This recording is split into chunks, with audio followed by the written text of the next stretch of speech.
Hello guys, this is your ಸ್ಫೂರ್ತಿ. ಏನಪ್ಪ ಇದು mobile ಇಟ್ಕೊಂಡು ಎಲ್ಲಿ ಹೋಗ್ತಿದ್ದೀನಿ ಅಂತ ನೋಡ್ತಿದ್ದೀರಾ? ಸೊ ನಮ್ಮ ದುರ್ಗದಲ್ಲಿ ನಡೀತಾ ಇದೆ one of the biggest event, ಅದು ಸ್ವದೇಶಿ ಮೇಳ.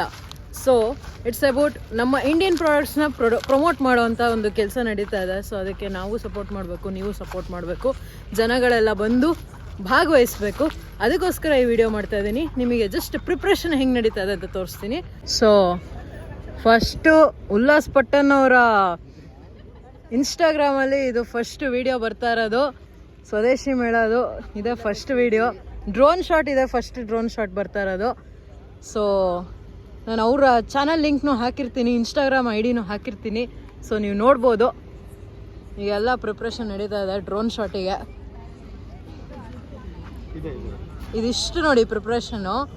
ನಾಳೆ ಹೆಂಗಿರುತ್ತೆ ಅಂದರೆ ಹಂಗಿರುತ್ತೆ. ಓಕೆ, ಅಲ್ಲ ಅದೇ ಥರ ವರ್ಕ್ ಆಗಿದೆ. ಸೊ ಈಗ ಡ್ರೋನ್ ಶಾಟ್ ಹೋಗುತ್ತೆ. First drone shot Ullas Patna ಅವ್ರದ್ದು.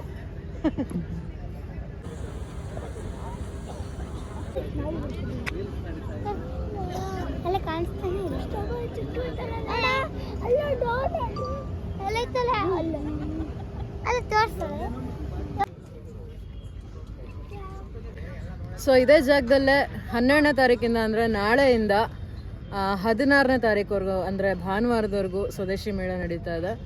ಸೊ ನಾಳೆಯಿಂದ ದಯವಿಟ್ಟು ಎಲ್ಲರೂ ಬನ್ನಿ, ಕುಟುಂಬ ಸಮೇತರಾಗಿ ಬನ್ನಿ.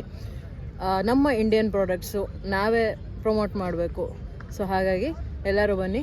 ಇನ್ನೂ ಹೆಚ್ಚಿನ ಅಪ್ಡೇಟ್ಸ್ಗಳು ನಾನು ಇನ್ಸ್ಟಾಗ್ರಾಮಲ್ಲಿ ಮತ್ತು ನನ್ನ ಯೂಟ್ಯೂಬ್ ಚಾನಲಲ್ಲಿ ಕೊಡ್ತಾ ಇರ್ತೀನಿ. Thanks for watching. ಬಾಯ್. ಕೋಟೆನಾಡು ಚಿತ್ರದುರ್ಗದಲ್ಲಿ ಪ್ರಪ್ರಥಮ ಬಾರಿಗೆ ಸ್ವದೇಶಿ ಮೇಳದ ಆಯೋಜನೆ ನವೆಂಬರ್ 12ರಿಂದ 16ರವರೆಗೂ 5 ದಿನಗಳ ಕಾಲ ನಮ್ಮ ಚಿತ್ರದುರ್ಗದ ಮುರುಘರಾಜೇಂದ್ರ ಕ್ರೀಡಾಂಗಣ ಸರ್ಕಾರಿ ವಿಜ್ಞಾನ ಕಾಲೇಜ್ ಮೈದಾನದಲ್ಲಿ ಆಯೋಜನೆ ಮಾಡಲಾಗಿದೆ.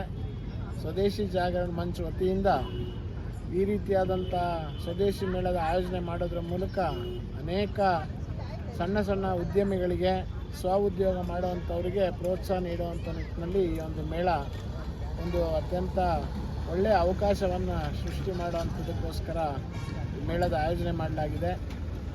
ಸುಮಾರು 200ಕ್ಕೂ ಹೆಚ್ಚು ಮಾರಾಟ ಮಳಿಗೆಗಳು, ವಿವಿಧ ರೀತಿಯಾದಂಥ ತರಬೇತಿ ಶಿಬಿರಗಳು ಮತ್ತು ಸಮಾವೇಶಗಳು, ಅದೇ ರೀತಿ ಗೋ ಪ್ರದರ್ಶನ, ಪ್ರತಿನಿತ್ಯ ಸಾಂಸ್ಕೃತಿಕ ಕಾರ್ಯಕ್ರಮಗಳು, ದೇಸಿ ಆಟಗಳು ಮತ್ತು ವಿಶೇಷ ರೀತಿಯಾದಂಥ ಗ್ರಾಮೀಣವಾದಂಥ ಕಲಾಕೃತಿಗಳ ಆಯೋಜನೆಯನ್ನು ಮಾಡಲಾಗಿದೆ.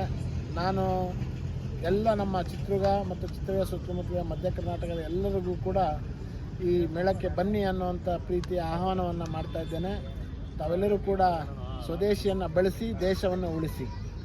Thank you sir.